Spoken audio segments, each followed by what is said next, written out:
Now, after a stressful day, eating a bag of chips or a tub of ice cream might make you feel better for a minute, but then comes the regret. So Rachel K is helping you put an end to that emotional eating.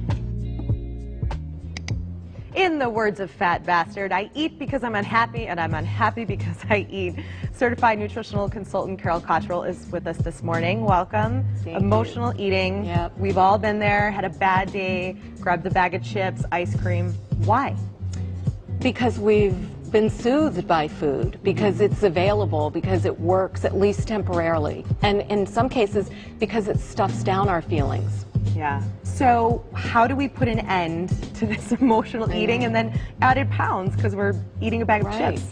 Well, it's a difficult process. It really is to unravel, but it can be done. And I suggest the first way to go about it is to get rid of things like fad diets, programs that are outside of us that dictate when we should eat and what we should eat, because that only feeds the problem. We really need to be eating from internal cues. So we eat when we're hungry, we stop when we're full, and that way. Such a foreign concept. I know, I know. We have so much the plus-size dishes of food to eat. Exactly, exactly. And so when we're eating all this emotional food, how can we tell if we're physically hungry or if we're emotionally hungry, craving something? How do we know the difference? There's a couple really easy ways. Physical hunger comes on slowly.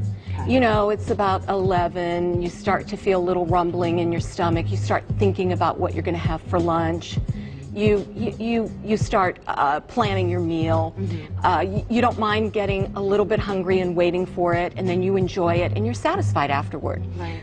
Emotional hunger, a whole different thing. It comes at you like a bullet. You'll eat anything to the bottom of the bag, and you feel horribly guilty afterwards. Yeah. So how do we feed that emotional hunger then? What do we do to feed that? I think it's going to require a deep dive into what's driving it. So, you know, you just have to stop and ask yourself, am I bored? Am I anxious? Am I angry? Or am I lonely? lonely? Or am I hungry? Or do I need to sleep? Or do I need water?